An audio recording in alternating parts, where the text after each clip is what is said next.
Welcome to DBPLUS Performance Monitor. Today we will be focusing on the Load Trends tab.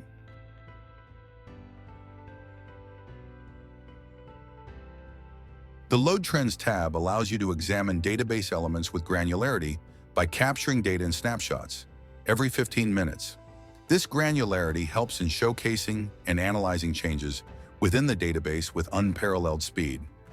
Changes such as standard usage of individual components, consumption correlations in the use of individual components, and correlations between them after significant system changes. DBPLUS Performance Monitor has many possible use cases, but let's start with a simple example. Right now, we're looking at the month's worth of elapsed time statistics for a database. Adjusting the granularity, let's look at how it changed over 10 years. The upward trend seems to be broken by a sudden dive, so let's compare it with a CPU load. Now it's easy to notice that the dive was most likely caused by the latest CPU change. The whole process took us about 10 seconds, as the graph needed almost no time to load. That's the key advantage of the DBPLUS Performance Monitor. Its remarkable speed in displaying filtered data. While we're switching through different statistics such as waits, I/O waits, locks, number of sessions, active user sessions, and undo statistics, we're wasting no time waiting for them to load, and we can see that this database is as healthy as they get. Or at least it would if it wasn't for one significant hiccup, or rather a spike. While the elapsed time for this database typically oscillates between 100 and 400,000 seconds, on that day, it took almost 4 times as long. What happened?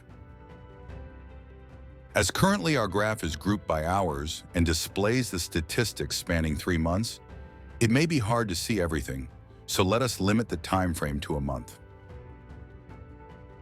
Actually, let's do 2 weeks.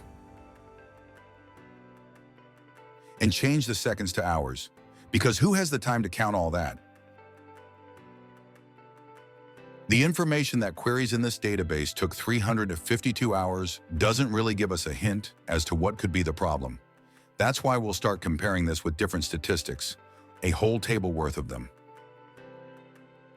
CPU time doesn't seem to correlate with our issue in any way. The same goes for the application wait time. But as soon as we get to concurrency, we have found our troublemaker. Let's zoom in on that. Group the data by snap, and zoom in again to see the issue in as much detail as possible. Once we start playing with different statistics on the table, we're noticing that the number of active users has also increased, while all of the rest of the indicators does not correlate in any way with our issue. Therefore, it can be assumed that the core of the problem was caused by too many users trying to access a certain resource. Which one and why? This will require a deeper investigation. Go to dbplus.tech to learn more and try the Performance Monitor by yourself in a free trial.